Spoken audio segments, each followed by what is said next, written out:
You, my friends, are fucked. And it gives me no pleasure to be the one to tell you this. Well, that's not entirely true. It gives me some pleasure to tell you this because I am an artist. That is to say, a professional liar. And it is my stock in trade to go to audiences like you and deliver terribly bad news about things you don't want to know. I've built an entire career out of it. And I understood that you would understand what I'm talking about, that pleasure, that schadenfreude in a little bit of terrible news about someone you hate. The curled lip, the pleasure in the mouth. I know that you know what I'm talking about because, after all, you're here. Well, not here, more there, here. You hear what I'm saying? You're a self-selecting group. You are the people who tuned into a show about Donald Trump. How did that work exactly? Were you thinking, I don't know very much about this person. I haven't heard enough news coverage. Bullshit. I know why you're here. You're here for the pleasure of it. That's why you're here. Don't be shy, admit it. You came here for the red meat. You're here to see 86 crisp, tight minutes in which he will be flayed for your pleasure, from his huge orange head to his sickening baboon ass. And believe me, I would love to do that for you. There are a few things that would please me more than being your whore. I would love to give you just 86 crisp, tight minutes exclusively about what a shit Donald Trump is. We would all go home so terribly, deliciously happy. There's just one problem. You fucked yourselves.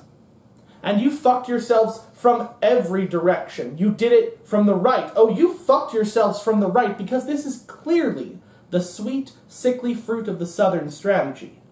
Decade after decade after decade of riling up as many white people as possible with coded words. Coded words for straight-up natural racism. You say the word thug. Thug. You know what we're talking about, right? And you do that every election.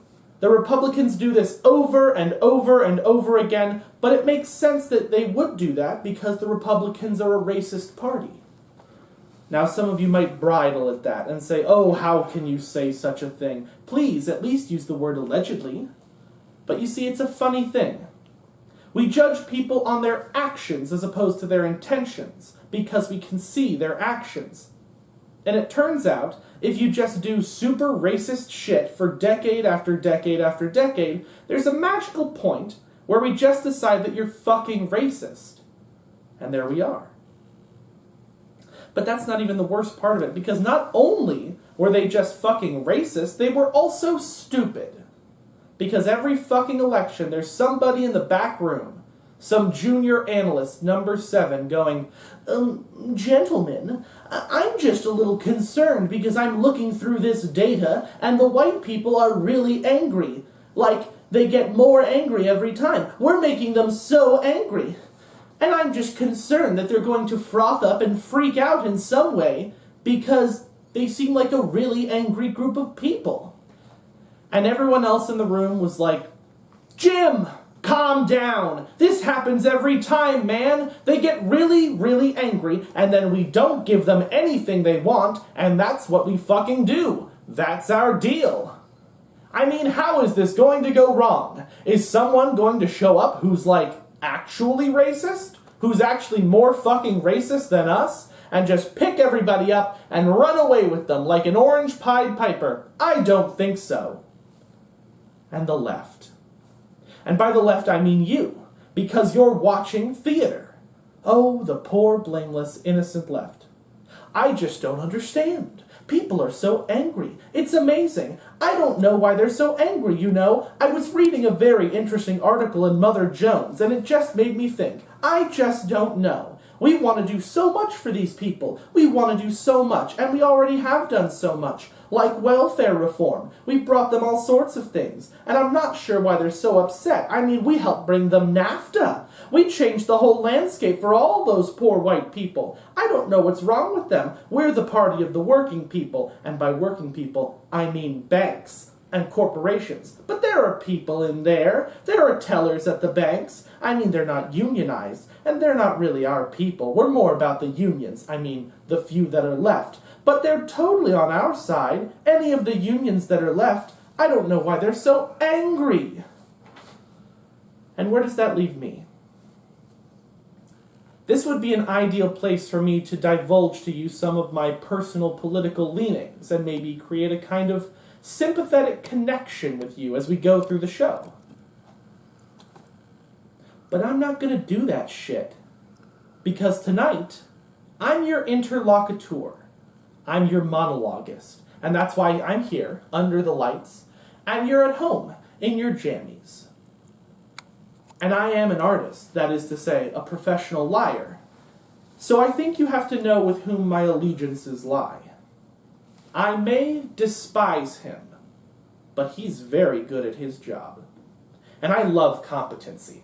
I do. I fucking love it. It is so sexy when people can actually do their jobs, isn't it? And he is very good at his job. I tell you, all I have to do is turn off the parts of my brain that have ethics and morals, and I admire the fucking shit out of this guy. Not as a president, but as a liar. Because I understand him. He and I are both performers, and we work with the same tool set. I understand him in a way that I'm not sure many other people other than me do. And so that's the reason I started this. And that's why I took this on. I originally started working on this monologue before he had declared, and everyone was saying his name. Everyone said he was going to run, and it was like every election, the last couple of elections, he's going to run. And I thought, you know, he's going to run, but it's not going to go anywhere, of course. I mean, duh. But he's a fascinating figure, because he's been famous exclusively just for being rich the entire time that I have been alive. That's strange and remarkable. And I thought when his campaign had flamed out, it would make a nice anecdote rounding out the story. I began this monologue before he began his campaign, before he became the candidate, and before he became the 45th President of the United States. So I begin working on this monologue, and just a few weeks after I begin, I received a fateful package in the mail. And I knew it was fateful for how it was packaged. It was a large box, completely covered in brown paper, as though someone had taken paper bags from the grocery store and cut them apart and taped them with clear tape until they made packaging. And I knew then it was a package from my father. My father is the Magellan of yard sales. He roams the yard sales of far northern Maine, where the entire economy is yard sales and potatoes. And so, as you might imagine, my father is a very important person. And my father roams from these sales, finding enormous, strange, perplexing things, which when he sees them, he thinks, perfect. I must immediately buy this, package it, and send it to my adult children. And we, his adult children, have learned that the best thing to do is that when you receive one of my father's packages, you must just simply, immediately burn it. Do not open it, just burn it, right where it stands. I live in a New York apartment. Space is really at a premium. But he'd included a note with this one. And he said, I think this will be important and interesting for your investigations. And so it intrigued me. And against my better wisdom, I opened it, and inside, lo and behold, it was true. The package contained a vintage copy of Trump the Game. A game born from the mind of Donald Trump. A game that can best be described as Monopoly for dogs.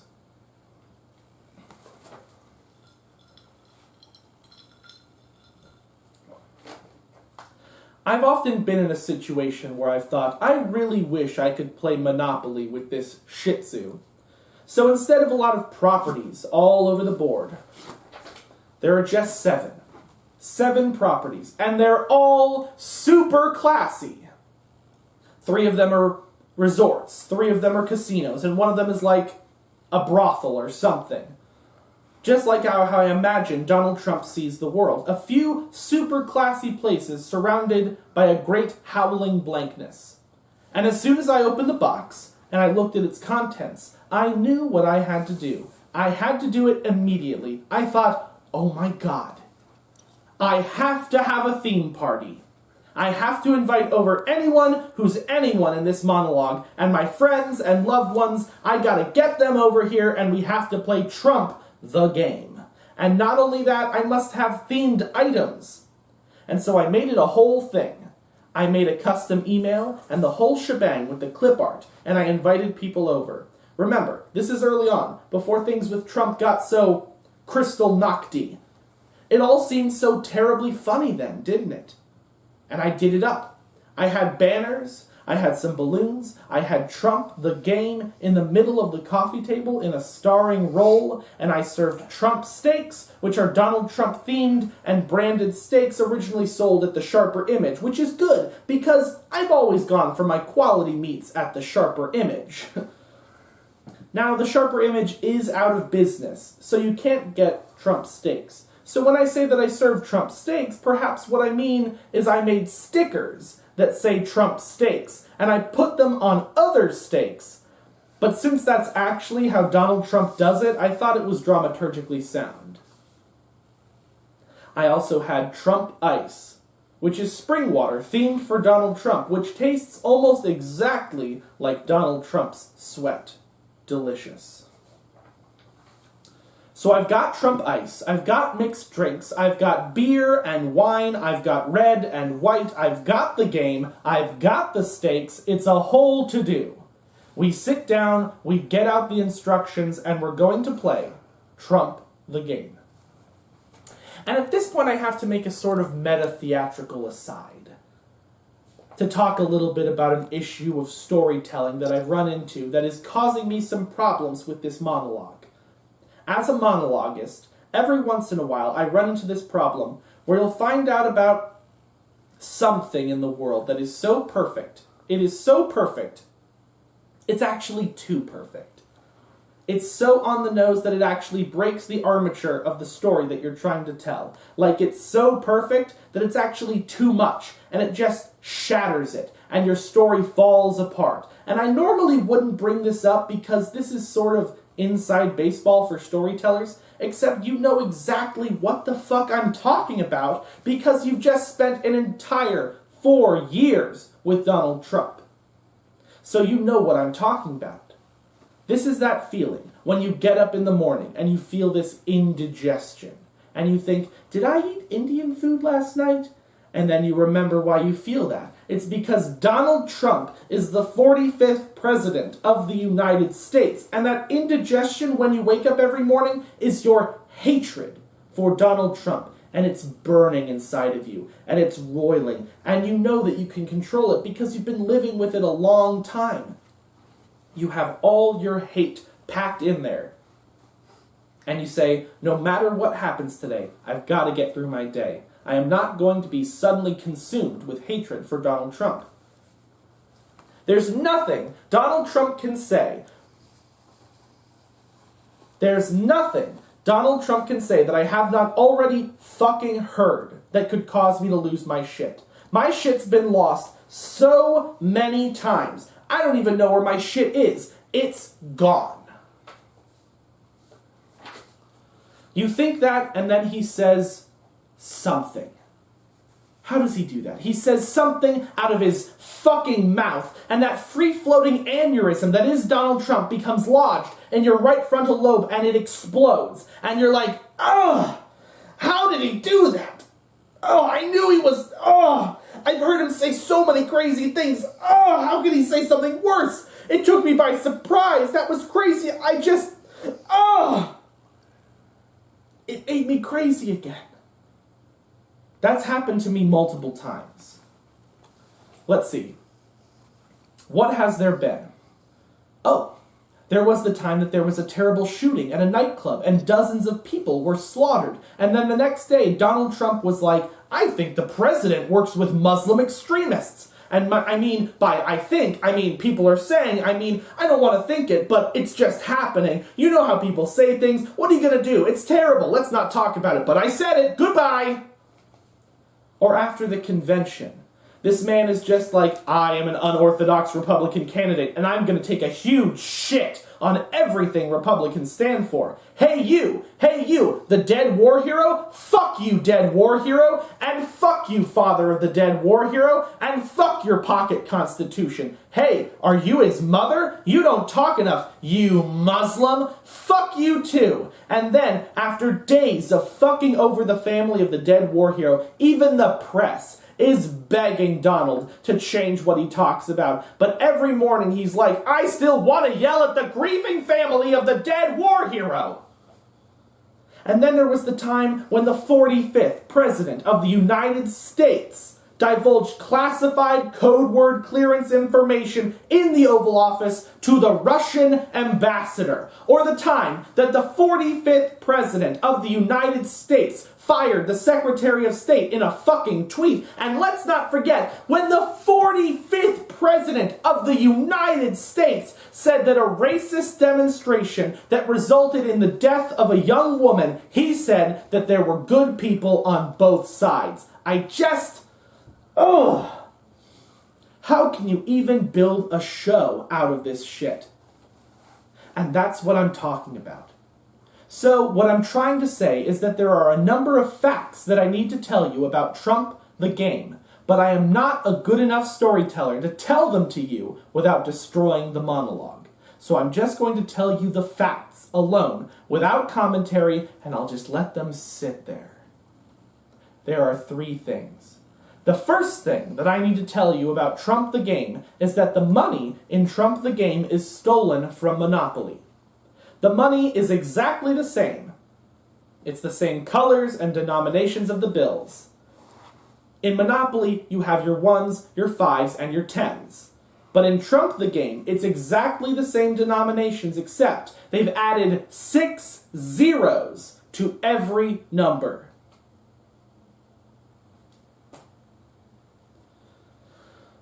The second thing I have to tell you about Trump the game is that, like in Monopoly, when you land on a property, you have to pay rent to the person who owns the property. But it does not work that way in Trump the game. In Trump the game, when someone lands on your property, you don't take money from that person. You just take money directly from the bank.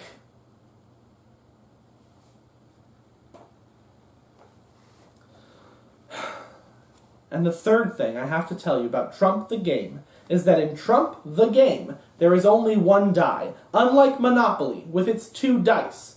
And that 1 die is called the Trump die. And it's the Trump die because it's numbered 1 through 5, but there is no 6. Instead, there is a T for Trump. And if you roll a T, then you got trumped. And when that happens, whatever player rolls a trump, that player may immediately steal anything they want from any other player.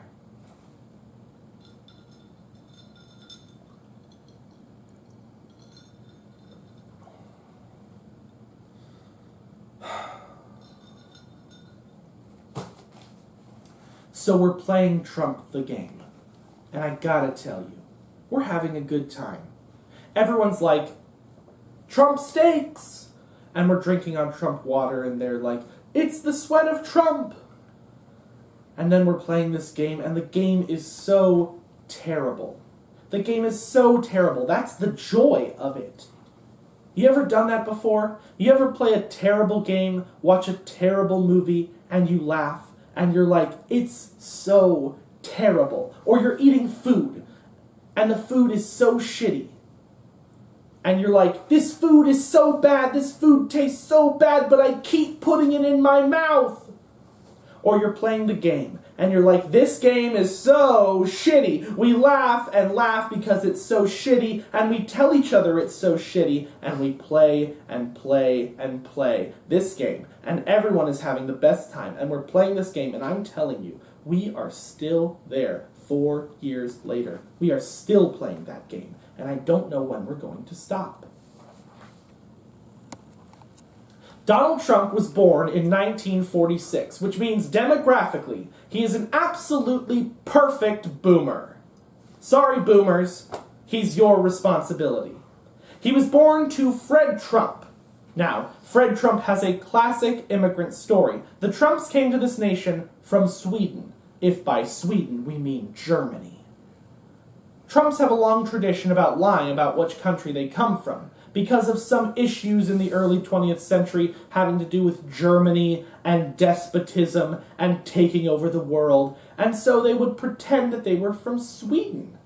And they did this actually for generations. They simply claimed they were Swedish. And I find this fascinating because I kind of love the position of Sweden with regards to the left.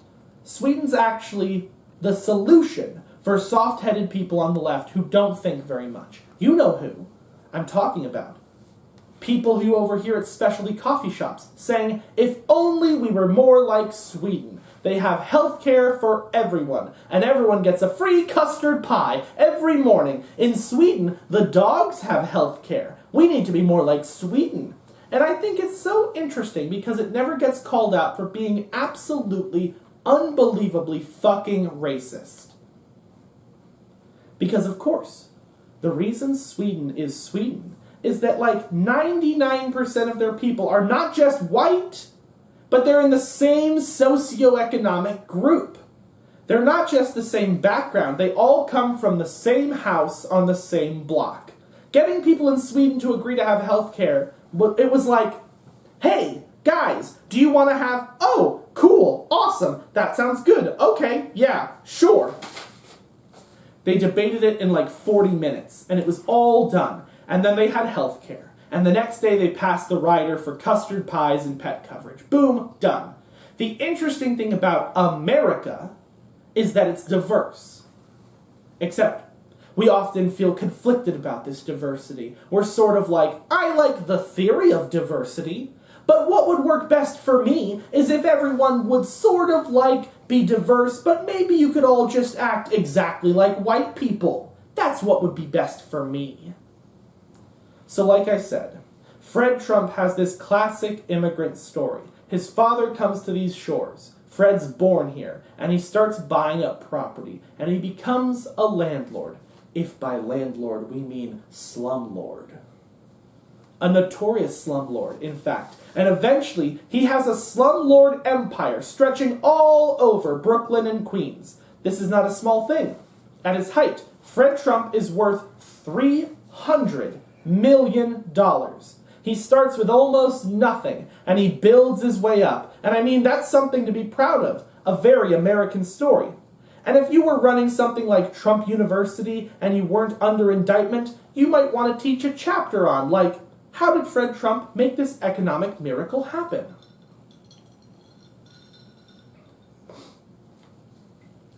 It's a good question. It's built on a simple foundation. Fred Trump would have his men mix their own rat poison instead of buying expensive rat poison at the store. Now, it's also true that his rat poison was made of talcum powder and did not work at all, but it was very cheap. And it's also true that Fred Trump would famously reuse nails, which is very thrifty. And you may wonder, well, why doesn't everyone reuse nails? That sounds like a great idea. So thrifty, so American. Here's the thing.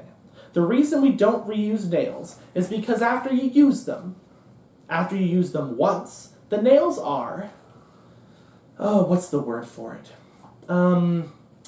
Shitty. The nails are shitty. They don't work well, and that's why we don't do that. So it's only good if you're building shitty buildings. But since Fred Trump was like, that's my specialty! And so he's building shitty buildings and stuffing them with people, and it works out for him. And if they fall down, it's okay, because hey, more debris full of shitty nails. The other reason we don't reuse nails is because it's actually labor intensive. Like someone has to go through all that debris when your building fell down because you used shitty nails, and get all the shitty nails out of it to build the next shitty building. And that takes a lot of labor. And people don't like to do that. But in Fred Trump's case, he had a very valuable edge on the competition. which was his policy, a lifelong policy that made a real difference. It was simply that he didn't pay anybody. And this is how it worked. So you would work for Fred Trump. You're a contractor. You do a job. You work in the hot sun. You build something. And then when you're done, you say, hey, can I have some money? And they would say, fuck you. And then you'd say, oh, okay, what an interesting response. And then maybe you'd make up an invoice, and you'd send it to them, and they would take the invoice, and they'd burn it. And then maybe you'd send them another invoice, and a third, and eventually you'd be like, he doesn't seem like he's gonna fucking pay me. And then maybe you'd go to his offices, and maybe you would start yelling at him, and screaming at him, and shit like that. And this goes on for an excruciatingly long time. And at a certain point, and this is the genius of Fred Trump, he knew exactly when to do this. He would turn and he would actually respond. He would take you into his offices, he or an underling, and he would say, hey, listen, here's the deal. If you keep giving me trouble, I'm gonna get you blacklisted. You won't be able to work at any construction projects. Not mine, which is a lot of them, and not any of my partners. No one in this whole area. You're done. You're done. Here's what I'm gonna do for you, though. I'll pay you your invoice. If by pay you your invoice, I mean I'll give you 30% less than we negotiated. And that was the deal. It's surprising that more people don't use this technique. Most people have issues with it because it relies on you being willing to be a subhuman asshole to everyone, forever. An enormous subhuman asshole. The most famous resident who was lucky enough to have Fred Trump as a slumlord was Woody Guthrie. Woody Guthrie spoke of Fred Trump often and about Fred's ways of stirring up racial hatred. He called it the blood sport of the human heart, and he wrote a large number of songs about Fred Trump, kind of the way you might if you have a shitty, cheap landlord. Well, you might also write songs if you happen to be a folk legend. So there's actually a lot of songs by Woody Guthrie that include The Heartless Fred Trump, Trump Tells You All You Need to Know, and Fuck This Fucking Guy in His Eye Sockets, I Need More Water Pressure. Some of those may have been paraphrased. And I want to correct something I just said, because it's very important not to say shit wildly on stage. I mean, what am I, a performer? I think it's important to correct this. I said that Fred Trump was racist. And obviously, you guys are right. I should say that he's allegedly racist. And it's important to examine.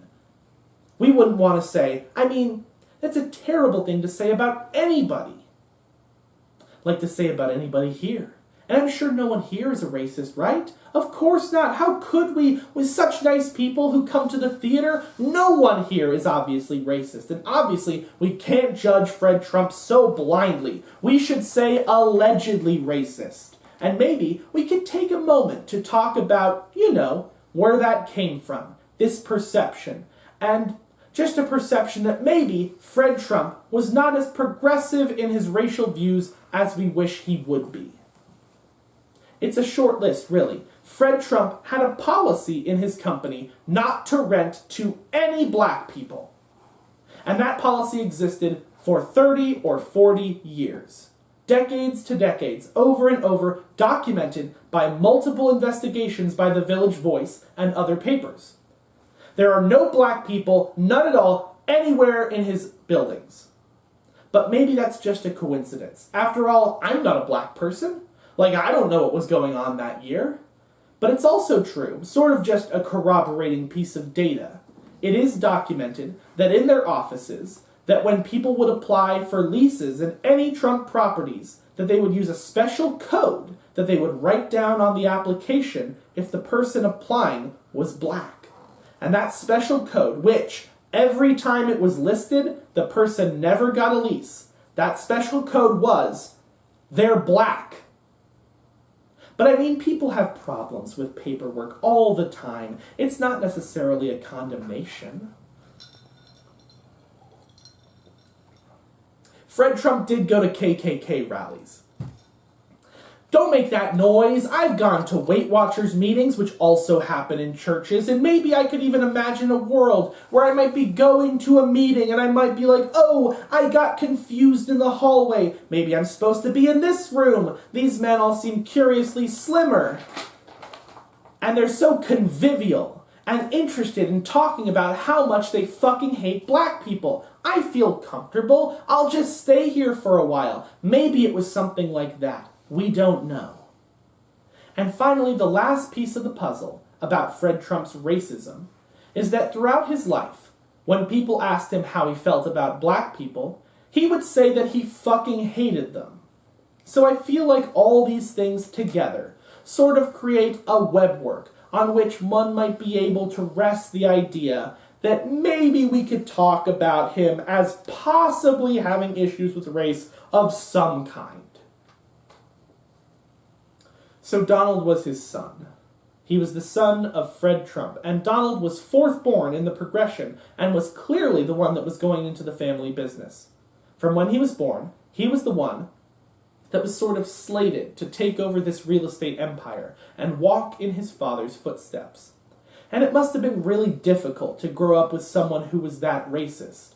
And I say that because I'm familiar with that. Because I grew up with a grandfather who was spectacularly racist. Not reconstructed in any way. Not a subtle racism, not dog whistling, not the Southern strategy, just straight up racist. And I was the firstborn grandson of my generation.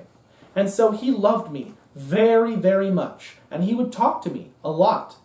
He wanted to spend a lot of time together. And I loved him. I loved him very much. And I remember, though, vividly, I'm just 7, 8, 9 when these things are happening. I remember sitting with him and how he would talk about things. And then if he was going into that mode, that zone, he would start talking about different subjects, and then usually he would eventually start talking about the government, usually the government. And he'd bridge from that into talking about different races. And you know, people who haven't experienced hate speech don't understand. The reason we call it that is because you can really tell it's happening. There's an oily quality to the words. They taste in the mouth. You can hear them in your ear. And he would speak these things, and he would take such pleasure in them, in each syllable, almost like a liturgy. You know, he'd talk about each group, and he'd say things like, blacks do their things. Oh, I'll tell you about the blacks. And then he'd explain at length about what group it was, and the next group, and I would listen, and I would try to be very far from myself. I remember I would sit there, and I would kind of pull into myself, and I would think, I'm in this room with my grandfather, and he'll be back soon, and so will I. But I'm just pulled back. Maybe I'm in the doorway of the room. Maybe I'm halfway down the hall, watching what's happening over there. I'm not here anymore. I did that a lot.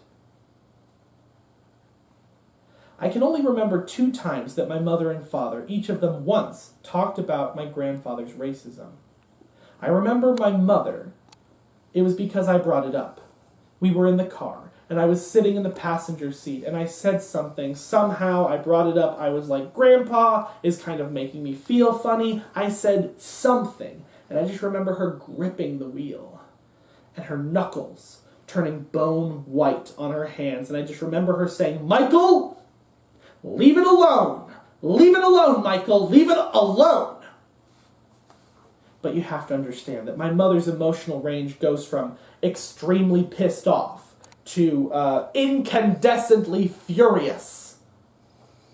She has the same emotional range that any of us have, but it's just within these 2 poles.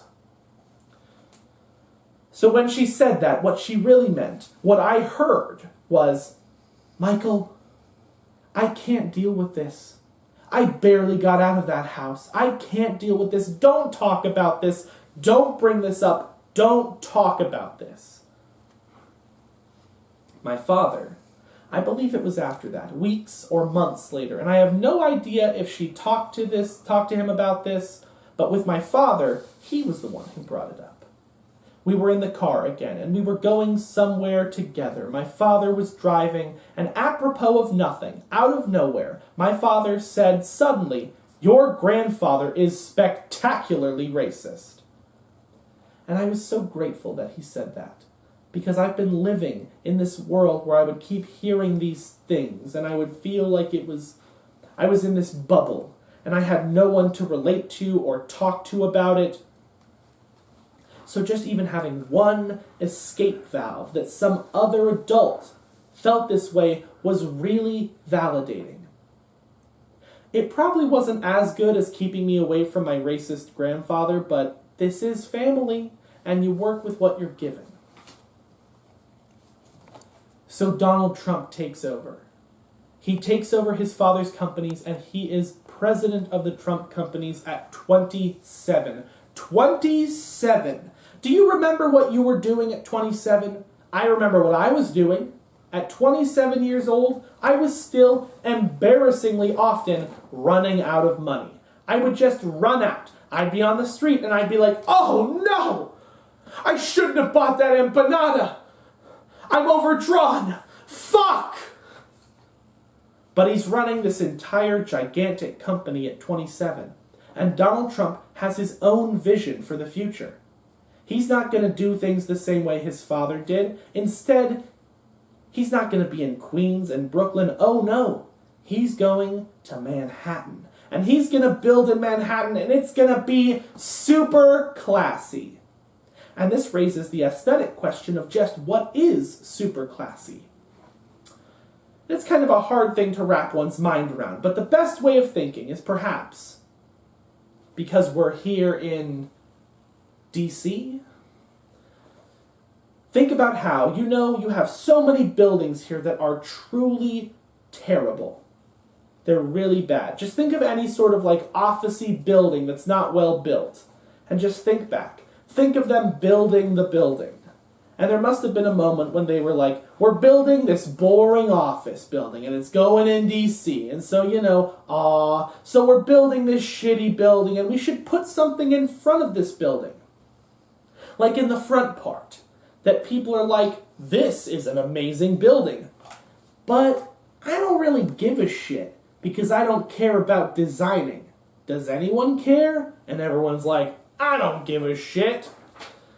And they're like, "Okay, well then I'm just going to make something that goes there, that tells people that it's really important, but it doesn't mean anything.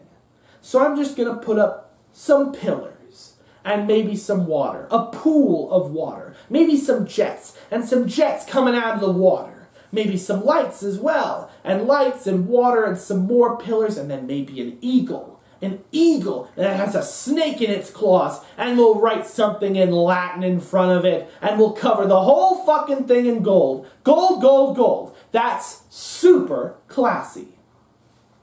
Super classy is like some young kid in Brooklyn and Queens who's been picking up coins for his dad, and he dreams of going to Manhattan and making it big. And everyone that ever laughed at him, he'll be like, "I laugh back at you. Fuck you!" Someone with really thin skin. And then one day, they get everything they ever wanted. And their ego just blows up to this enormous size. And if you took that and you squeezed it down, you distilled it into a chunky paste, and you were forced to drink it, and then you vomited it into a toilet, and you looked in the toilet, and you realized the toilet was made of solid gold, and now it's filled with your vomit and Donald Trump's face. That's super classy. It doesn't change anything about how Donald Trump makes things, though. He's totally his father's son. He doesn't innovate at all. He's actually building the buildings the same way as his dad's slums. They're skyscrapers, and they're super classy. But it's made by the lowest bidder, and then the lowest bidder doesn't get paid. And if they could, they'd be reusing nails. I'm telling you right now, we would not be talking about Donald Trump if he had not met the next character in our story. He would only be known as a vain, shitty New York real estate developer. And let me tell you, we have a ton of those. Everything changes because of this next character. Because if Donald Trump is Darth Vader, and I believe he might be, this man is his Emperor Palpatine. And of course, I'm talking about Roy Cohn.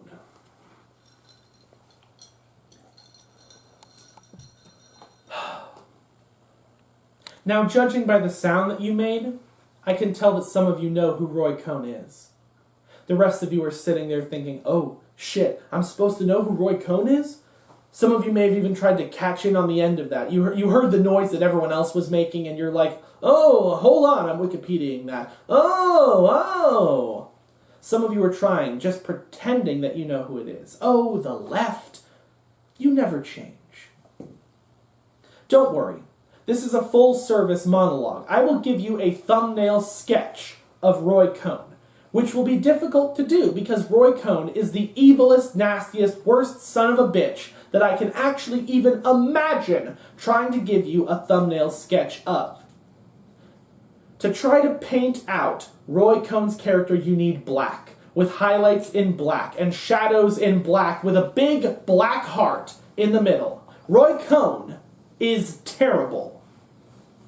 Roy Cohn is the essence when we think of the evil lawyer.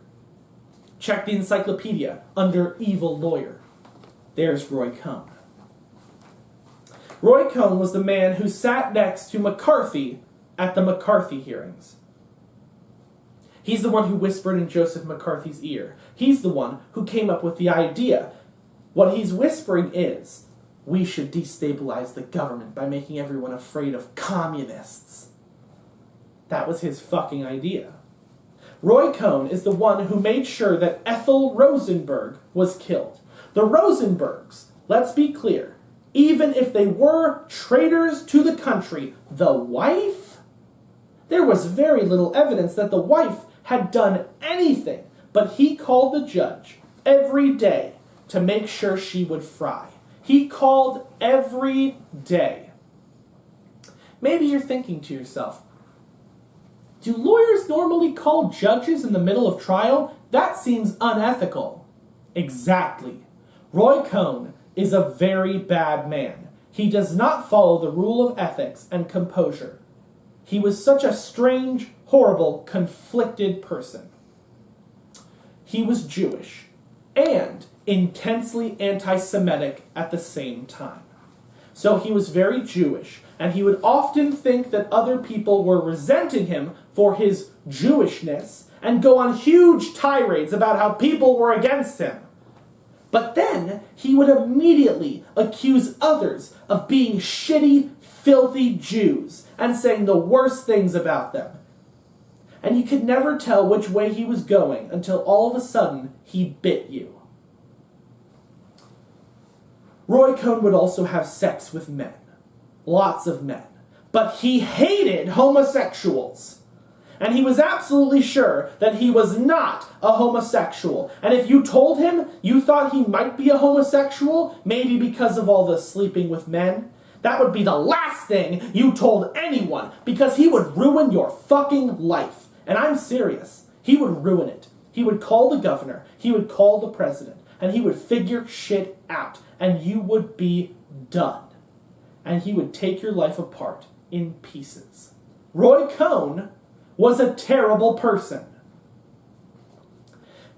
Many of the people who made that noise may be familiar with him because he was a pivotal figure in Tony Kushner's play, Angels in America. And in that work, he serves as the Prince of Darkness. That's his role in the whole thing, with a dash of John Milton served on top. But like the Prince of Darkness in Paradise Lost, he has a bright core. And he has complexities. And when I was doing research for this, I wondered how Kushner might have represented him. And I thought maybe he intensified how bad Roy Cohn was for his work. But I was wrong. It's the opposite. He made Roy Cohn nicer. He made him much more human than I can find any sign of Roy Cohn ever being.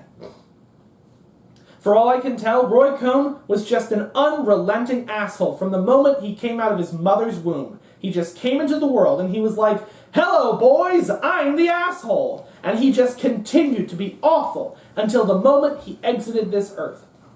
I think Tony Kushner must have been like, Jesus Christ, I want to use this character, but no one will ever believe how evil he is.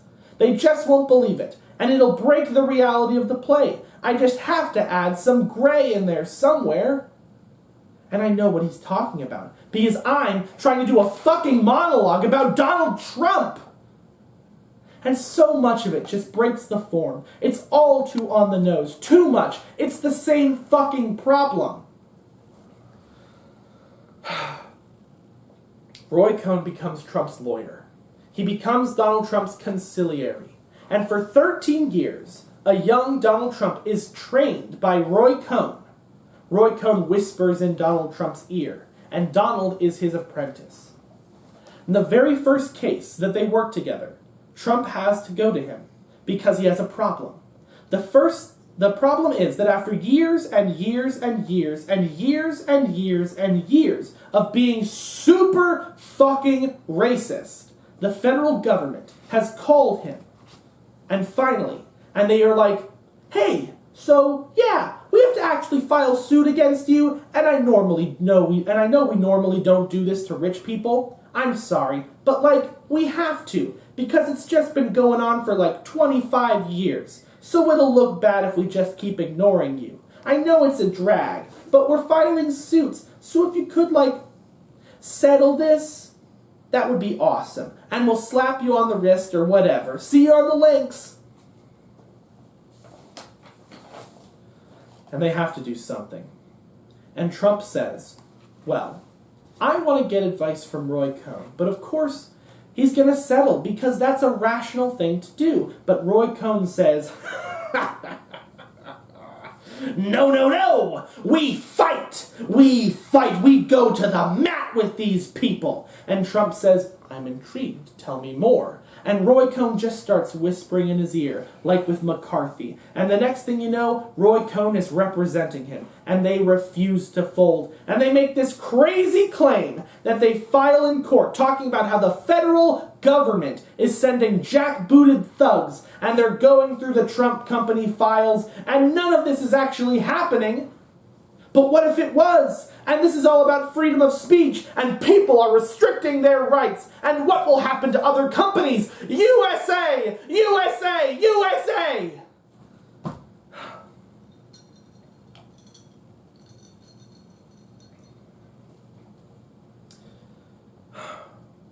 And they write this crazy brief.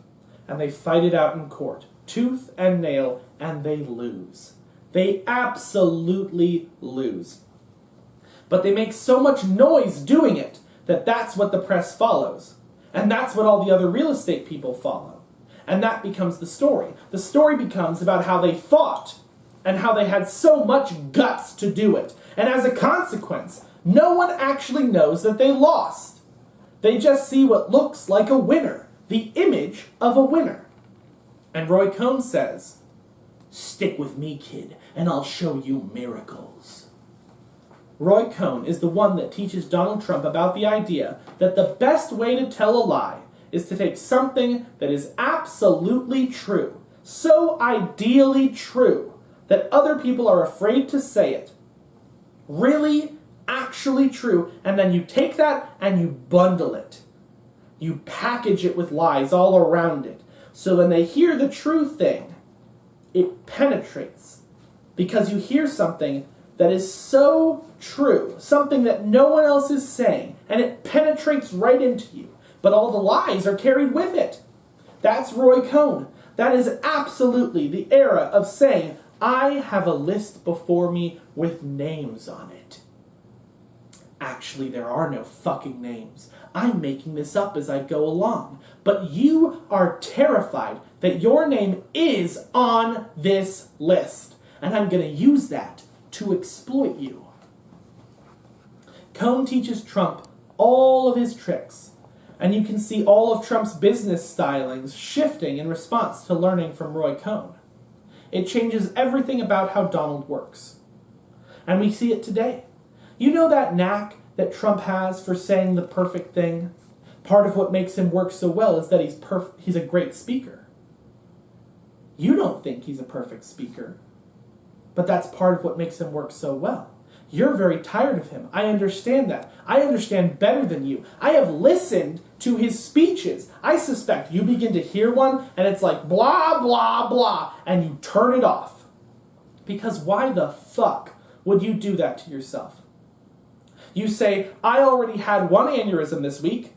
I need to get through the rest of the week. I can't blow out the other side of my head. It's very sensible. You are bright leftist intellectuals. You're bright people. You come to the theater. You look comfortable. You don't want to listen to this asshole. I understand. You know, there are people like you throughout history. A couple years ago in Berlin, people were like, I don't want to listen to this guy.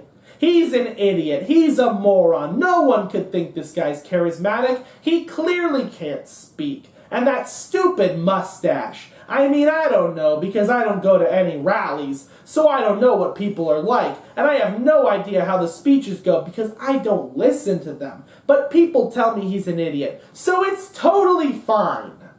I'm okay. La la la la la. Everything's fine in here. And I'm sure that's not going to happen. Let's not be histrionic. I'm just saying that it's exactly the same. The thing about him is that he is actually very good at speaking. Not to you. And I know this is shocking because you're wealthy white people. But he's not actually speaking to you. This is part of the dissonance. You're like, I don't understand. None of these are my concerns. He's very good at speaking, like a normal human being. And it's especially dangerous in the political arena because he can tell the truth just by opening his mouth. Because the rest of the politicians have to speak in a nuanced, contained, careful, structured way. Watching politicians speak is very painful for those of us whose job it is to speak. Because they talk like automatons that need extra oil. They have a hard time because you can see the wheels being like the best of them have large chunks pre-memorized. Whether they fit or not, then they just emit them, so there's no pause. But what they're saying isn't always applicable to what the fuck is going on. And it's not because they're bad people. It's because they know really well that everything they say will be vetted and gone over forever, immediately. And so they have a very normal amount of rational concern that they'll abruptly say something, anything, that ends their whole fucking life just by opening their mouth. And Donald Trump does not give a shit. That's his magic. He doesn't give a shit at all. He just opens his mouth and begins speaking. Donald Trump does things no politician can ever dream of. Donald Trump sometimes makes accusations, retracts the accusation, makes it again, flips it sideways, says he has to get more data, and then runs away. In one paragraph. The one I'm talking about is about weapons in Syria. In an interview, he actually said, they've got weapons there in Syria, and it's crooked Hillary who wasn't enforcing them. And the journalist was like, I don't think that's true. And he's like, well, maybe it's not true, or maybe it is. I don't know. We don't know. People should look into it. That's all I'm saying. Weapons in Syria, crooked Hillary. And when people hear that, when they listen to that, what they actually hear is, he doesn't know what he's talking about. But neither do I. I don't know if there are weapons in Syria either. It's amazing how he would just tell me that he doesn't know anything. I feel kind of a connection with him, because I, too, am a fucking moron. Let's be honest, even you in the audience here, knowing that you're wealthy intellectuals and such, you don't know if there are weapons in Syria. There are people who are like, well, I guess we all don't know. And it's sort of reassuring to have someone just be like, I don't fucking know, I'm just saying shit.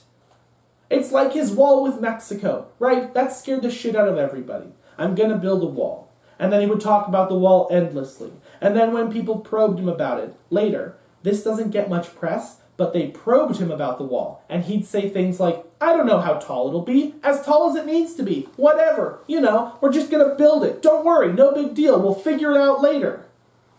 Part of the art of being Donald Trump is that he doesn't take Donald Trump seriously. It's like the people who listen to him a lot actually have inoculated themselves against what he's saying because they hear what they want to hear. And anytime they might not like it or it doesn't make sense, you just tell yourself, that's Donald Trump saying crazy shit. And they're right. It is Donald Trump saying crazy shit.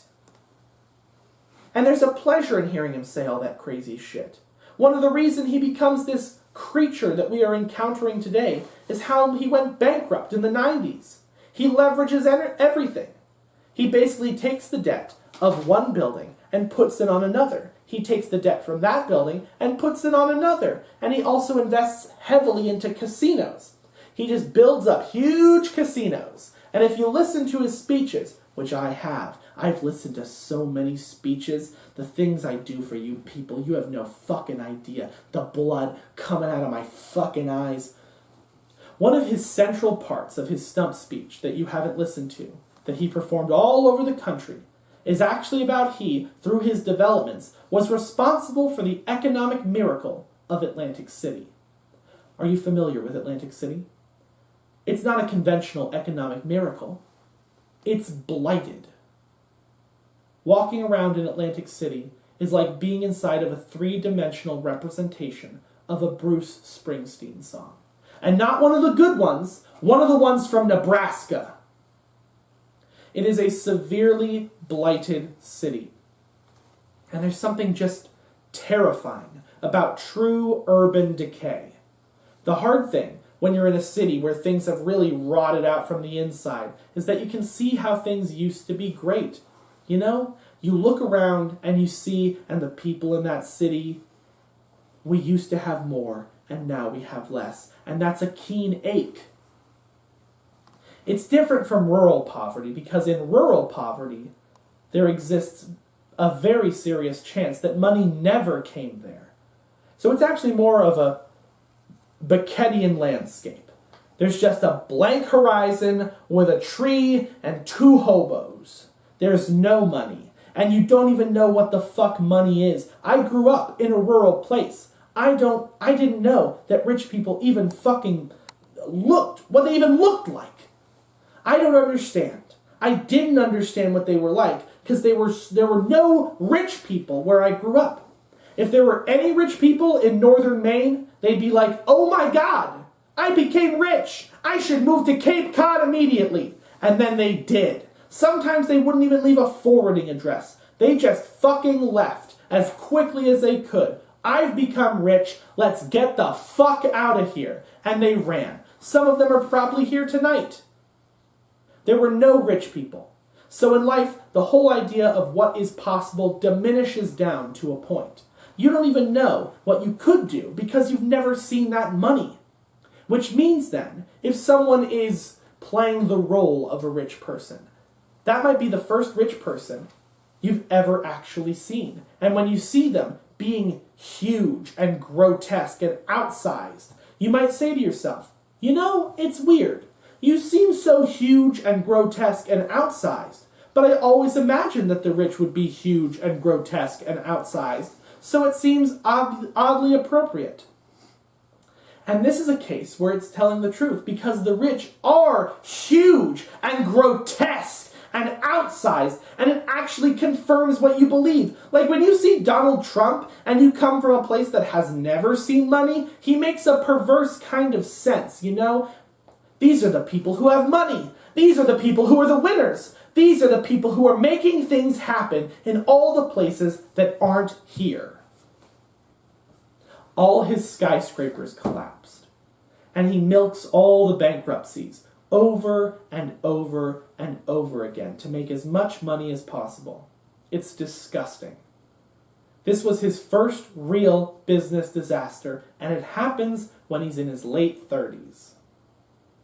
I had mine a bit earlier. My first real business disaster came in 8th grade. And it concerns, as many business disasters do. It was based on peanut M&Ms. Oh, the dark lore of peanut M&Ms. So delicious, from the candy shell to the chocolate to the peanut inside. My 8th grade was raising money for a class trip, and so throughout the year we were going to sell boxes of peanut M&Ms. And in a freakish show of faith, they simply gave us each a full case of peanut M&Ms. I felt like I was receiving the Ark of the Covenant. And much like those Nazis at the end of that fucking movie, I thought, I'm probably gonna be vaporized by this. And I brought it home. I brought this case home. And I remember I put it in the back of my closet. And I knew enough, I didn't even open it. I didn't even try to sell any. I knew that if I just didn't open it, then I can return it at the end and be like, I didn't sell any, I can't go on the trip, but at least, I don't know. I was very scared. And I remember I just pushed it to the back of the closet. But that didn't last. Because one fateful night, I opened it. And I remember I opened it from one corner, like as though I am a rat, and I just, It's smaller if only I do it. And at first, I was fiscally responsible. Every time I took one out, I put $1.50 in, which was the extortionary rate we were selling these candies for. We were in central, northern fucking Maine. No one wanted to buy these fucking candies. Let's be clear, no one did. I don't even understand how any money was raised. And I would put $1.50 in, and then I would take the candy, and I would eat it. And I would eat it. And before long, I was out $1.50, and I was just taking the candy. I was just taking that candy. And before long, I'd start to, well, you see, I'd be coming home. And I'd think, maybe I'll have a couple before bedtime. And then I would wake up in the morning with the boxes all over my body. And I'd like to tell you there was some degree of discretion. I would like to tell you that I came to my senses, but that's not true. What happened instead is that I went to Mrs. Larkin, my 8th grade teacher, and I asked for a second case. So now I'm in the hole. I know. I'm fucked. And I started to dread. People are like, how are people doing their sales? And everyone's like, I've got $40. And Mrs. Larkin's like, good job, kids. And I'm like, oh my God, I'm so fucked. I'm so fucked. I am totally over-leveraged on these M&Ms. And then I figure it out. All that's required is to completely remove all my ethical programming, because I realize all I need to do is go into Mrs. Larkin's classroom after school during drama practice. I just need to go in there and open up other boxes of peanut M&Ms and steal from those and resupply my box of M&Ms, which I do. I do it. And I'd like to tell you I felt terrible doing it, but I just felt relief. I was like, thank God. Thank God I did this. And I stole and stole and stole. I had the solution.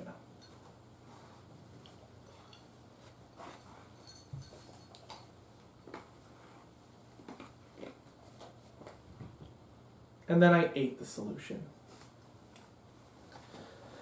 I just kept eating the M&Ms until finally it all came out. It all came out, and because it was all year long, I had to confess to my father just a horribly improbable number.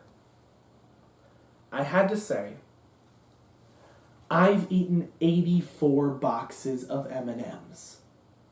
And then I had to go to Miss Larkin, and I had to say, I've eaten 84 boxes of M&Ms. And then I had to raise that money by mowing lawns. Mowing lawns all over the world. All the lawns. Every single lawn. If you had a lawn in the 80s, I probably mowed your lawn too. There's some part of me that's still mowing lawns. And even though I'm mowing, even as I'm mowing the lawn to pay for it, am I penitent? What am I thinking in my secret heart? I'd really like some more peanut M&Ms. I think about that. And it makes me think about Trump.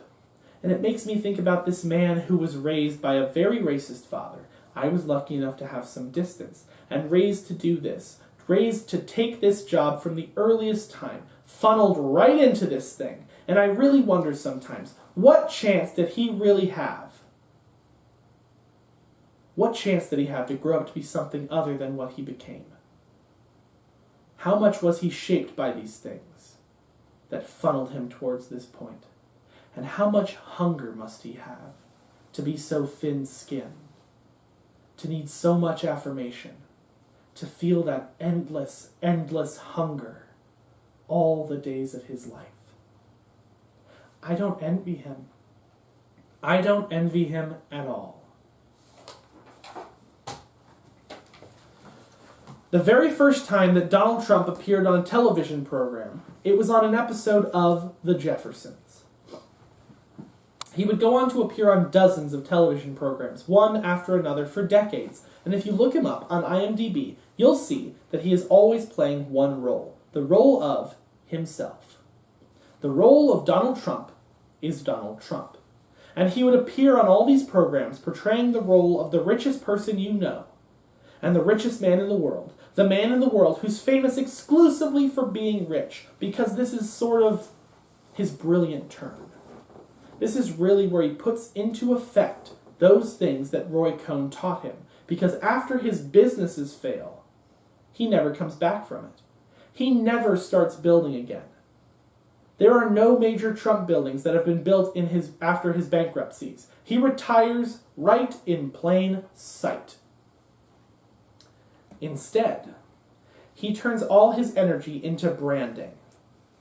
The image. The image of Donald Trump becomes the largest thing.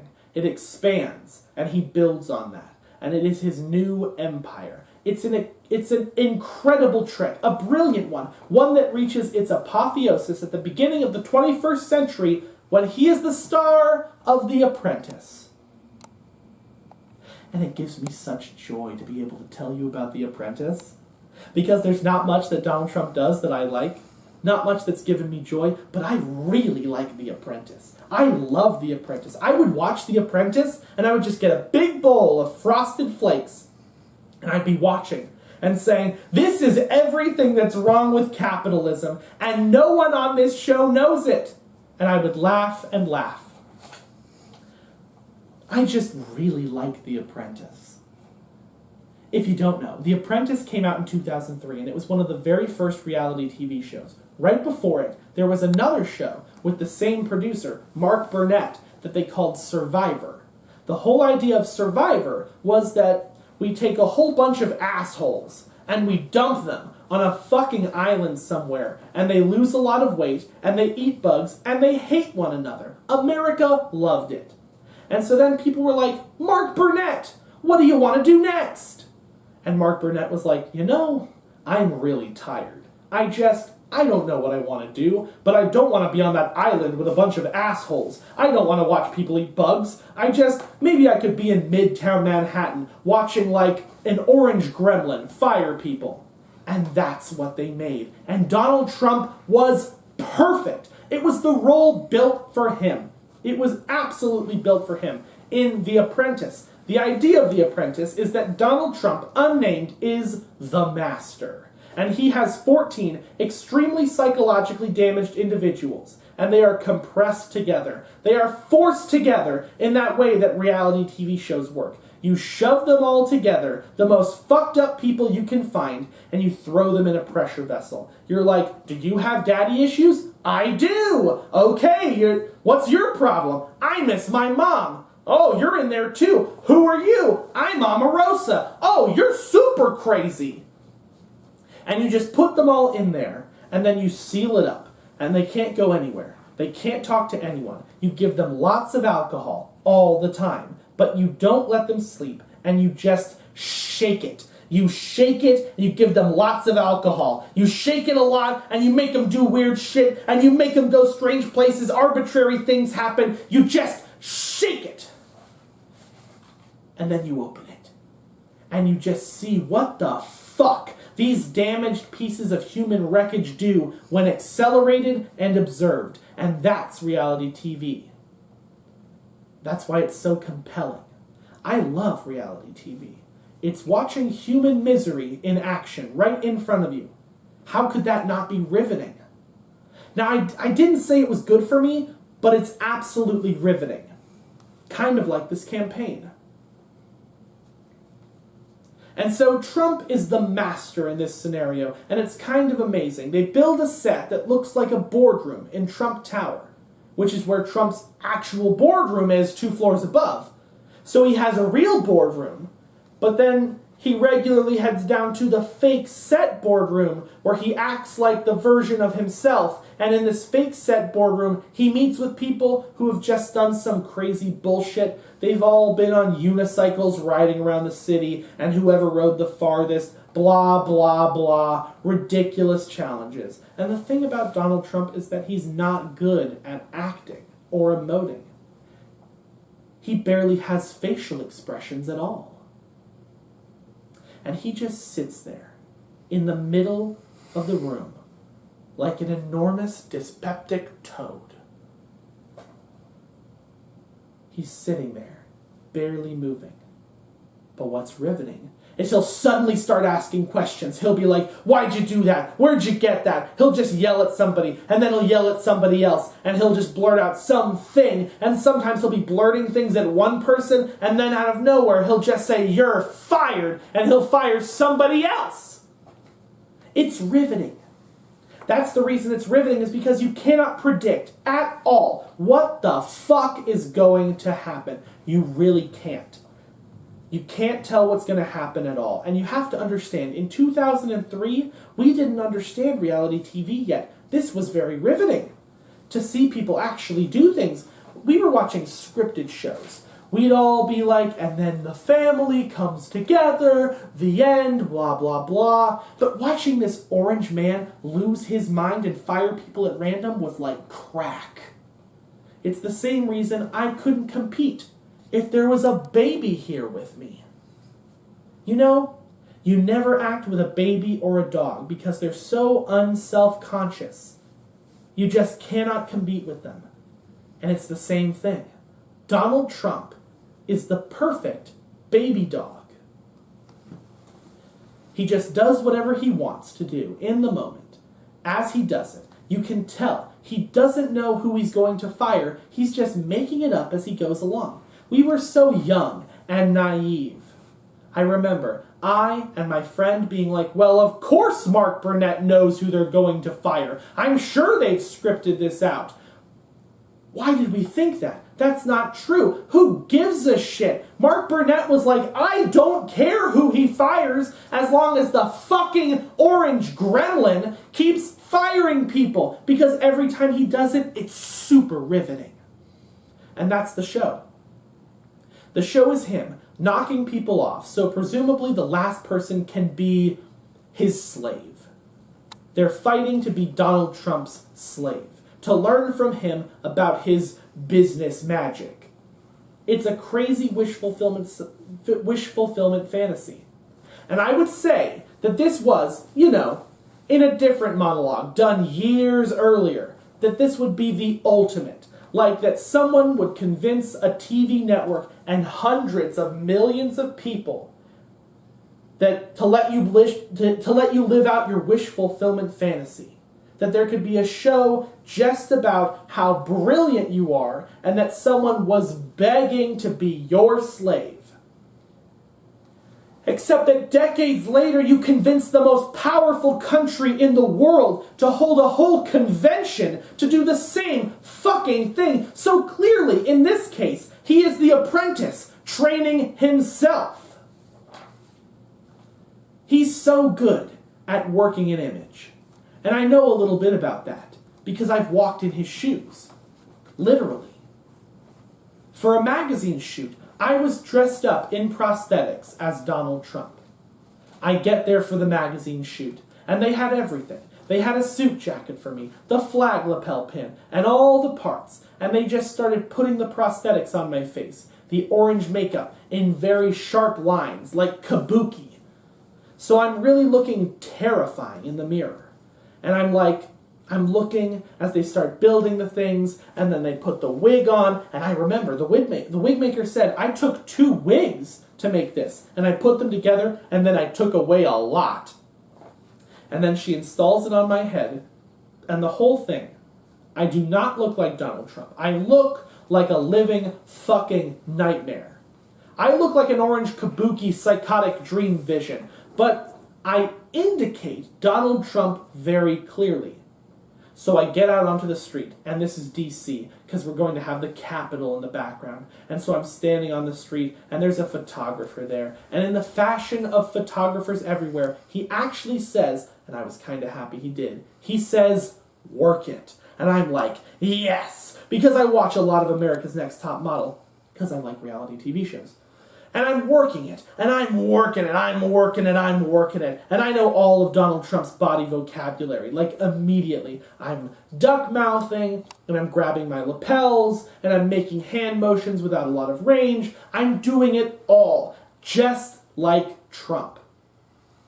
And as I'm doing this, really working my angles, this car rolls up beside me, because we're right in the street doing this, so it's in the other lane. And as the car rolls by, really slowly, and as it rolls by, it doesn't even stop. It just goes really slowly. And the guy inside rolls down his window, rolls it down slowly, and as he comes by, he says, I hope you have a fucking heart attack and you fucking die. And then he rolls up the window, and he drives away. And this is an interesting performative moment. Let me break it down for you. First, he doesn't think I'm Donald Trump. There's no universe where he's like, look, it's the Republican nominee. He's grown enormously fat, and his features are totally grotesque. A chance for me to speak with him. No, that's not what's going on. He knows that I am indicating Donald Trump. That this is a performance. He knows that. What people often forget is that performance actually travels both ways. Like I'm performing right now. And you are performing the role of an audience. And you're doing a good job, by the way. You're sitting nicely. You're not just wandering around the space, hissing and eating sandwiches. At least I hope you aren't. You're performing the role of an audience and doing a very lovely job, if I do say so. And so he, the person in this car, is actually... Well, what happens is he rolls up, he sees me doing this, and he had an idea in his head. Maybe not even logically. Maybe the same way Donald Trump has ideas, just an idea. And his brain thought, I will perform the role of a person who is angry with Donald Trump. I will indicate. I don't actually mean it, just like you don't actually mean it, but I do mean it, but I'm gonna say it. But it's not real, but I am saying it. And maybe because it's not real, I could say something even shittier than I normally would. I'll just say it. I'll just let it come out of my mouth. It'll be kind of delicious. And he rolls down the window and he says the thing. Now here's where he gets more interesting. That insult. I hope you have a heart attack and you fucking die. That insult is very familiar to me. I mean, it's not familiar to you, because you aren't fat. But it's actually something people say to me all the time. It's something you shout at fat people on the street. You just tell them when you don't like them, or they mildly upset you, or really, any time. Some of you are shocked, but it's just because you don't have any idea. Why would you? He's saying that. He's saying this thing because he doesn't mean to insult me. He doesn't. He wants to insult Donald Trump, but it's just that he had this language that was so available, right? Because the thing is, being fat is one of the last unconstructed forms of bigotry. There are limits on what you can say about race and sex in public, most of the time.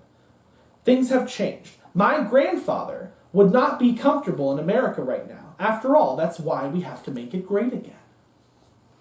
But you can say whatever you want, whatever shit you want to say about fat people. Always. That's the rule. It's the way things are constructed. I really know. And so it's interesting because it does give you a possibility. I hear a lot of hate speech that way because it has the same oiliness. You can hear it when people do it. It's not that they take the words and coat them in evil. It's just that it's easy. It drops out of the mouth. And there's a pleasure in saying the easy thing that wounds. I mean, you know what I'm talking about. Oh, I'm sure you don't say it about fat people. I'm sure you don't say it about racial groups, but I'm sure there's someone, an individual, a celebrity, someone that you're just willing to say the shittiest thing about. It's the easiest thing. You just let it drop out of your mouth. You just say it. You just let it go. It's so easy. The thing is, the interesting thing is that each time this happens, it wears away our sense of decency. The choice to do that act, it's a choice to have less decency. Not that it really bothers us, but still, we enjoy the pleasure of holding it in our mouth, those words. When we let them come out at that moment, we sort of feel it. And I could feel him in the car doing it. He didn't know what he was saying. He didn't know that it felt good. He did know that it felt good in his mouth. It felt especially good, and that's because, in part, he was saying it to me. And you know what I'm talking about, too, that pleasure. You've had it in your mouth, and we all know it.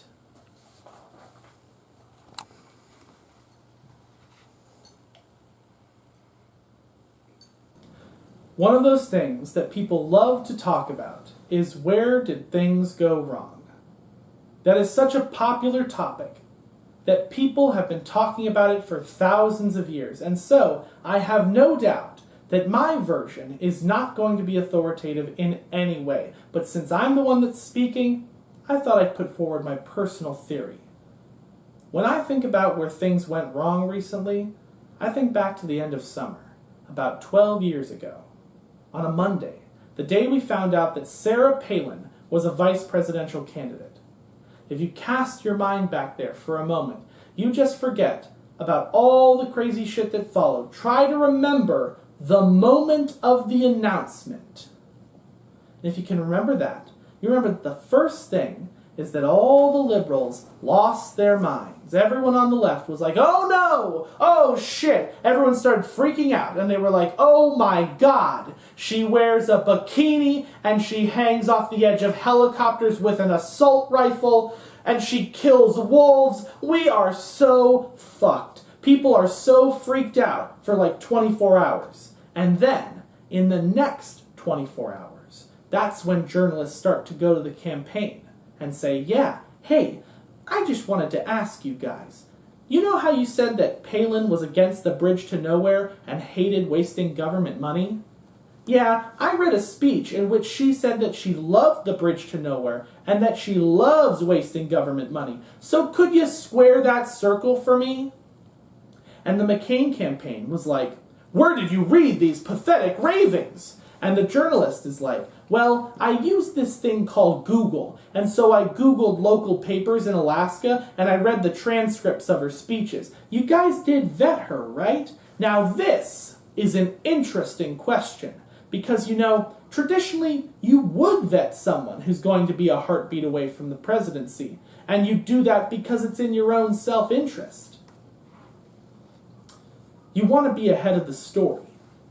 Like, you don't want people telling you, your candidate Jim has a heroin problem. You don't want that to happen. You want to be able to say, Jim understands the drug culture in an intimate way. You want to be able to say that. There's no universe where you would want to be able to say the other.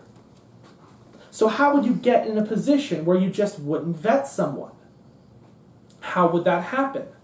But you have to remember the moment that we're in. Think back there. You know, you have to imagine that the campaign, the McCain campaign, are just sitting around and they're like, Jesus Christ, what are we gonna do? You know, like, this is a crazy moment. Basically, we're sitting here, and it's charismatic black guy who's just really hammering it home, doing it against boring white dude. And it's a hard moment. And the McCain campaign must have been like, I got an idea. What if we put a matchup between wolf-killing woman and boring white dude? Huh?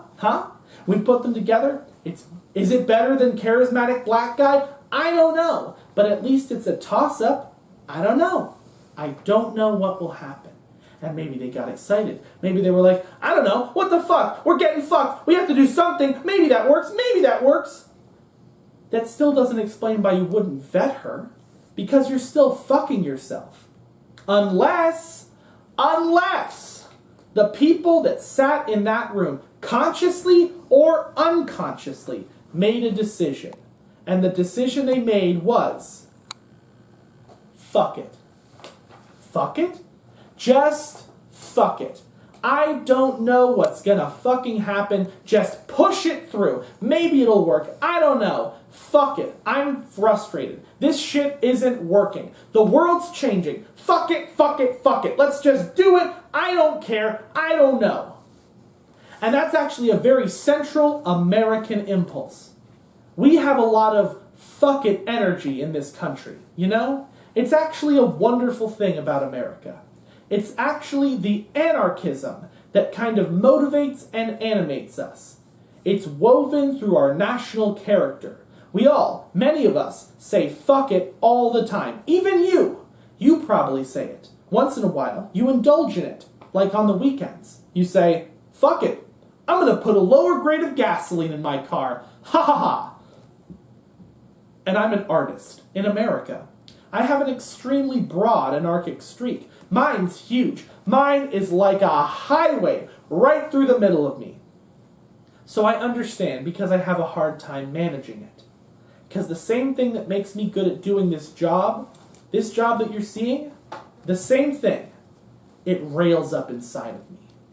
It makes me want to fucking say things and just do things. You know, like it just agitates inside of me. Like, fuck it, I'll drink whatever I want. I'll drink as much as I want. Fuck it, I'll eat whatever I want. I'll eat whatever I want. Fuck it, I'll let them put my play on the radio.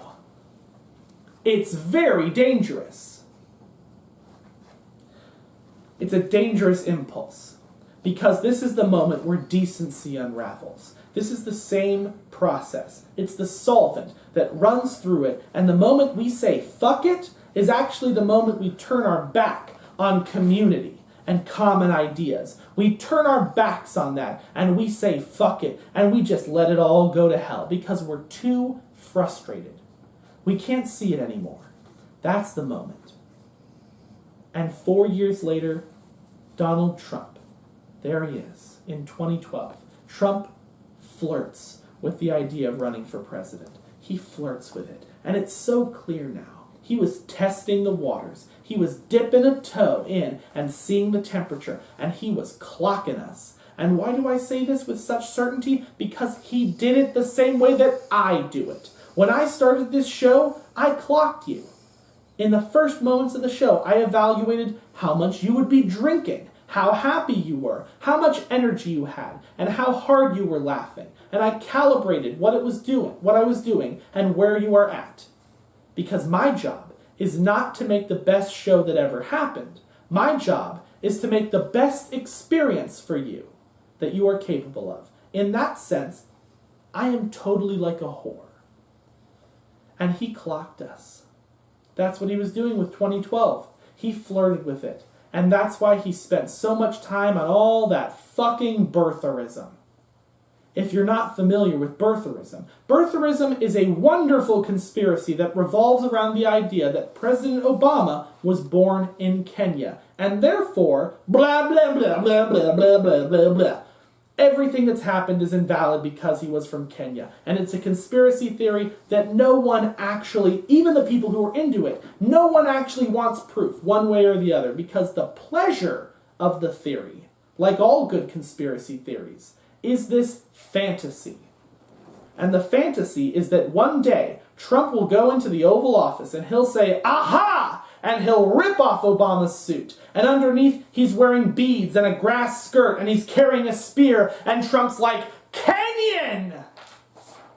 And then we smash cut to the Supreme Court, and they're all in session, and they're like, bam, bam, bam. We find that Obama has lied about where he's from, and that's really bad. And as a consequence, we're now using the special Supreme Court power to reverse time itself. Like in the 1980 film Superman the Movie. Woohoo! And then we get boring white guy and wolf killing woman. The way life should be.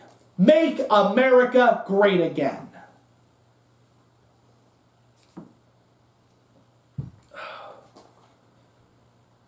That's the fantasy. That's the archetype.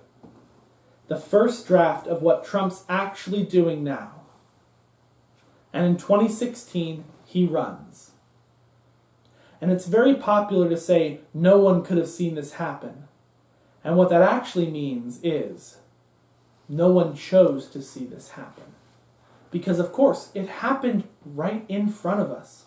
I mean, I know it happened in front of me. I was there. I was working on this fucking show. I actually had the weird experience of working on the show and reading all the polls and being like, these polls seem really high. I mean, they seem really high. I mean, when I look at them, these polls, it seems like if you win this state and this state and this state and this state and that state and that state, then you just win, right? That's how it works. And I actually so didn't understand what I wasn't understanding that I called political reporter friends of mine. And I'd be like, okay, I'm adding up all these things from 538. And I'm just like, if you win this state and this state and this state and this state and this state, okay? Like they're all so high. Like he's ahead by so much, right? So why doesn't he become the candidate? Why doesn't he become the president? And they're like, because it's not possible. It's not, because my whole reality would be shattered if that happened. And the other reason I should say, not to be too hard on the pundits. I mean, the other reason it was so hard to see that Trump was coming was that we had this incredible field of the worst Republican candidates ever. There were 15 of them. And it was the worst version of the Marvel Cinematic Universe I have ever seen. It was just 15 defective superheroes. You would have killed for Ant-Man. No one has a good power. Everyone's like, I can levitate 3 or 4 inches. I can make water cloudy or clear. No one can do shit. I still remember Ben Carson. Ben Carson, a neurosurgeon scientist, who believed that the pyramids were full of grain. And then reporters went to him and they said, you know, you keep saying that the pyramids are full of grain. Would you like to not say that anymore? And he was like, no, I'd like to say one more time that the pyramids are full of grain. Ha ha ha ha ha. And so in many ways, people were like, well, Ben Carson's fucking crazy. And he's doing okay in the polls. And Donald Trump just hid behind him, you know? So people were like, we don't know why Ben Carson's in this thing. And there's Donald Trump. I don't know why he's here either. Let's just push those crazy people together over here on the side. And the thing that kept the Republican establishment very busy was Ted Cruz. Ted Cruz. Ted Cruz, that man, his hideous smile, his stump speech, which you also didn't hear. His stump speech, he would stand up in front of groups of people and be like, my fellow Americans, when I'm president, my first act, I will dissolve the federal government. My second act, I will dissolve the Republican Party. And as my third act, I will take this loaded revolver and I will shoot myself in the head. And everyone was like, yeah! Because Ted Cruz is a lizard person. He is. There was some poor motherfucker named Ted Cruz, and a lizard person pulled him into a ditch and ate him out from the inside, and now he's wearing Ted Cruz's skin. And so the Republican establishment was like, we really should stop the lizard person first. And I don't even know if I disagree with them. Like, maybe that was a good call. I don't even know. And then, of course, there was Jeb. Jeb.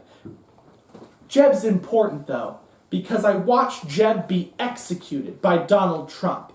Let's be clear. People were like, how did this all happen? It happened because he performed some of the greatest political jujitsu I have ever seen. I watched him kill Jeb. I watched him kill Jeb with a sentence. I watched him stand on stage with Jeb, and then he looked right at the cameras, and he said, hey, is it just me? Or is this guy low energy? And everyone in America was like, exactly! That's what it is! And even Jeb was like, yeah, that's what it is. It's been really hard. And I just didn't want to do it. And now I'm just reading a lot of Sartre lately. And it's really hard. And the thing about Donald Trump is he's very fucking good at this shit. When he is on, he is on. He is like a baby with a revolver. Sometimes you get a dead baby, and sometimes it kills somebody else. We don't know what's going to happen. I remember another one of the Republican debates where Jeb was going on and on and on about some kind of shit. And at the end, he says, blah, blah, blah, blah, blah, blah, blah. And my brother who kept us safe, and everyone applauds. And then it's Donald Trump. It's Donald fucking Trump, who's the only one who can speak truth to power, which is so fucked up. It's Donald Trump. He's the one who says, your brother didn't keep us safe. 9/11 happened while your brother was president. And you could see the waves of cognitive dissonance. All the other candidates turned into ice, and then they shattered like an enormous hammer was hitting them. Nothing cuts deeper to Republican cognitive dissonance than the idea that George Bush was president when 9/11 happened. They've all sworn a fucking blood oath that he was not president when that happened. They don't even have another story. They just decided to ignore it. They're like, we can't talk about it ever. The Democrats are in on it too. Like, no one ever calls them on this. It's like a wall of silence. They're just like, I don't know. It was sort of like Clinton was still in under Extended Stay America plan. I don't know. I don't want to talk about it. It's so amazing. That's what this man is capable of, because he can say anything. And in the general election, this shape-shifting mercurial fool, in the classic sense, is running against Hillary. Oh, Hillary. Let's go back. Let's go back to 2016.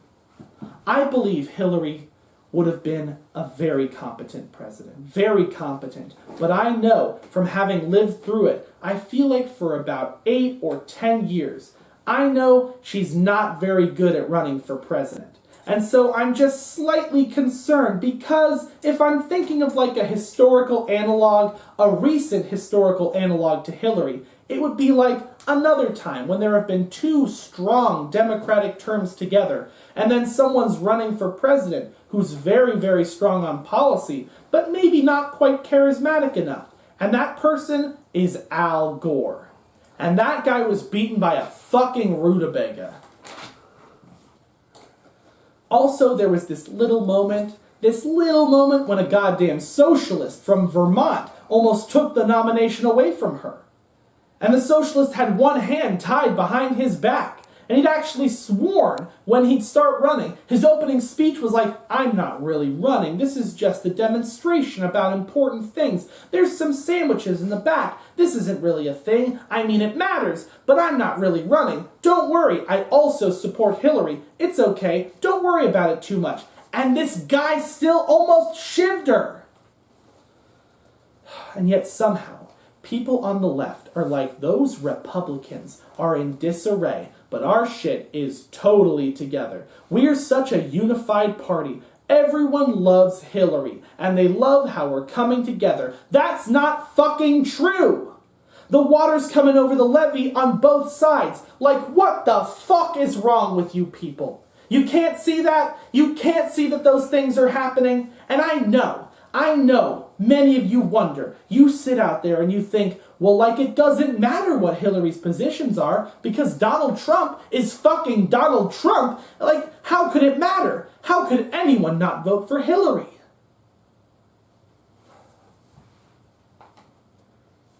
My mother lives in far northern Maine. She lives in a trailer, which sits in the middle of the woods, kind of like a raisin. The way raisins are scattered through a loaf of bread. That's how they're distributed. And so you drive out to the trailer, and it's in a little clearing. You sit there. You sit inside her house, and she has a lot of cat posters. And she'll make coffee for you, and it's Sanka. And you'll drink it. And my mother's been working at the Bangor Mall for many, many years. And she has a good job. It's a solid job. That's the experience when I go there and I talk to her. And if you say you got your beef up and you really wanted to make a difference and you went out there agitating for Hillary in a warm way, let's imagine a fantasy world where this actually works, because it wouldn't work. Like, you'd go to her door and you'd be like, hello, ma'am, and she'd say, fuck off. But let's imagine that she let you in, and then she's politely sat down with you, and she's had an open discussion with you. Let's just imagine that. In that discussion, you might say, Kathy, it's important. Think of the Supreme Court. The Supreme Court, major decisions are going to be made, and they're going to have ramification for decades and decades. It's so important to rally now. And I know you believe in women's rights because we've talked about that in this conversation. It's very important to you. I really want to be able to count on your support. Hillary needs your support in this election. We all do. These are very important issues. My mother, in response to this, in this fantasy version where she wouldn't just smile and nod, if my mother spoke her mind, my mother would say, you know, I hear what you're saying. I hear what you're saying, but I think you have to understand that for the last 12 or 13 years, I've been making about $26,000, $27,000 a year. And I haven't had a vacation in the last 12 or 13 years or so. And I don't know when I'm going to get a real vacation. So I have to tell you that when you talk to me about the Supreme Court and how important it is, I think I know who I'd like to see on the Supreme Court. And who I'd like to see on the Supreme Court is fuck you. That's who I'd like to see on the Supreme Court. How dare you? How dare you come into my house and drink my Sanka? How dare you sit there in front of me and tell me how much you need me now? Where were you fucking people? Where were you the whole time I have lived here? For decades. When things are good in the cities, they are bad here. And when they are bad in the cities, they are worse here. I have watched you people, all of you Republicans and you Democrats, and there's no fucking difference. You worked together and you turned your backs on us. There was welfare reform. There was NAFTA, and you fucked us. You fucked us, and you did it a long time ago, and you're still doing it. And you have the audacity to walk in here. Go to hell. My mother's not going to vote for Donald Trump because she thinks Donald Trump is an idiot. But I bet you can imagine someone who's just a little bit more pissed off. Someone who's just a little bit angrier? Maybe even her at the next election or the next one. Just a little bit angrier. Someone who might be able to... Someone who would just say, fuck it. Burn the motherfucker down. I don't believe in anything you're doing. I don't believe what you're doing, and I don't have to believe. I don't. I'd like to see you all fucking burn. Let's just roll the dice and see what happens. That's the truth. And the truth has been out there for decades. It's out there every day. It's written on so many people's faces, and yet somehow we do not want to see it.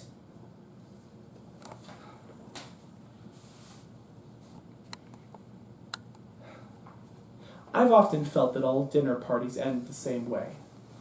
There's always that moment where the host sort of starts cleaning up.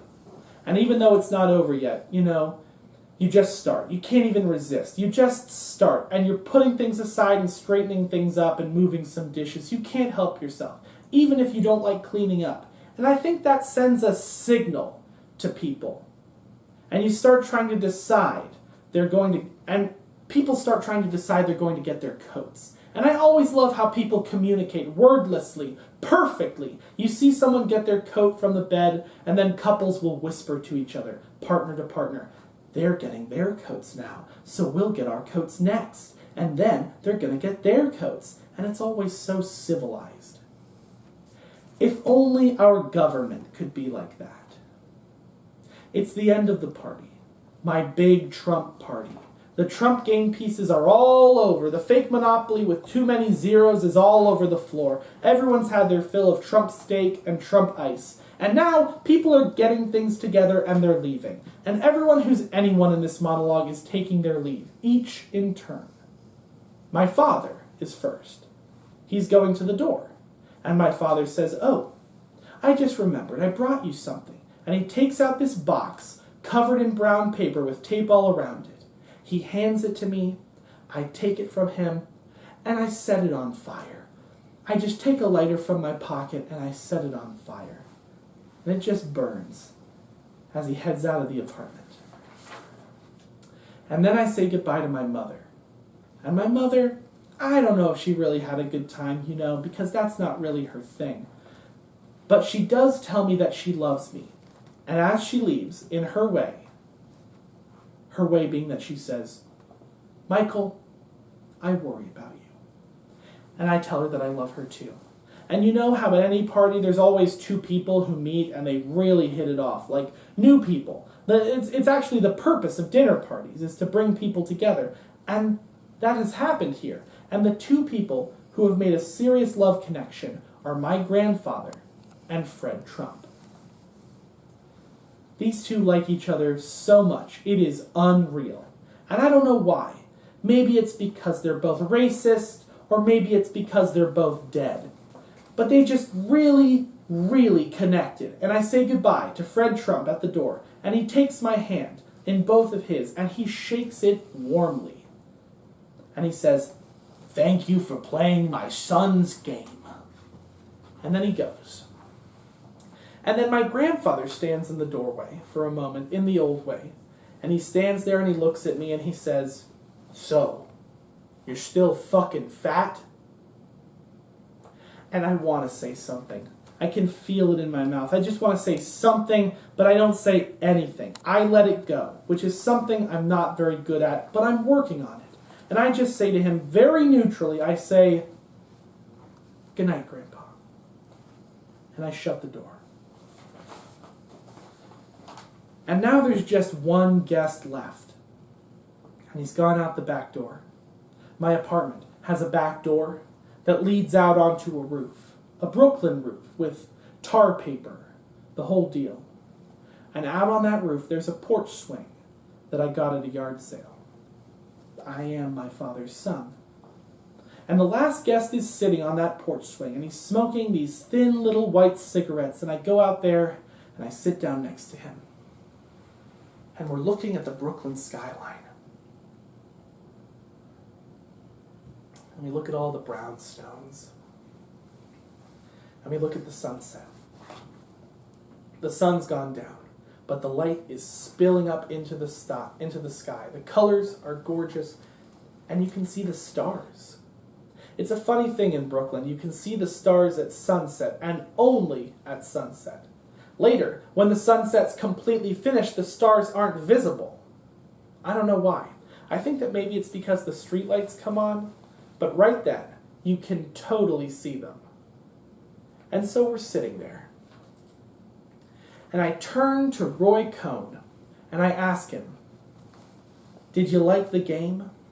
And he says, "It's a stupid fucking game. I mean, seriously, it's like fucking Monopoly for dogs." And I think, I have to remember that. That's pretty good. And Cohn says, "You fucking people, you're the fucking same, all of you. You fucking playwrights, you and Kushner, you fucking write about me. You love to write about me. You just love to talk about me, to make me your puppet, your little fucking gay puppet, to do the shit you want to say. You know why you do that? You know why you fucking do that? Because I say the things you're afraid to say. And that's what you fucking love about it. It's bullshit. That boy is my son. I made that boy. I made that boy. Everything you see now, that's me. You people, you fucking people, you thought I was dead. You looked at me and you said I was a fucking homo and you were happy when I died. Kushner, his fucking play, had people singing Jewish lullabies to me. Fuck you. I wasn't dead. I was alive. Everything that's important about me is in him. I'm not fucking dead. You're the ones who are gonna be fucking dead. I'm not dead because he's out there. I have taught that kid everything I knew. I taught that kid everything I knew, and you fucking soft-headed liberals, it's the same it always is. You don't understand how power works. You never understood. He's out there, and he knows everything I knew. And he does it even better. He does it so fucking good. I am so proud of him. I'm not dead. I'm alive. I'm fucking alive. And I sit there uncomfortably. And then I say to him, "Okay. But do you think he's gonna win?" And Cohn laughs, this short, barking laugh. He goes, "You fucking artsy poof! I swear to God, you don't understand anything. He's already won. It doesn't fucking matter. He's already done it. He's already fucking done it because you gotta understand, there's somebody else right now watching him, watching everything he does, and they're writing it down. And that person's thinking to themselves, I'm going to do it like him, but I'm going to do it better.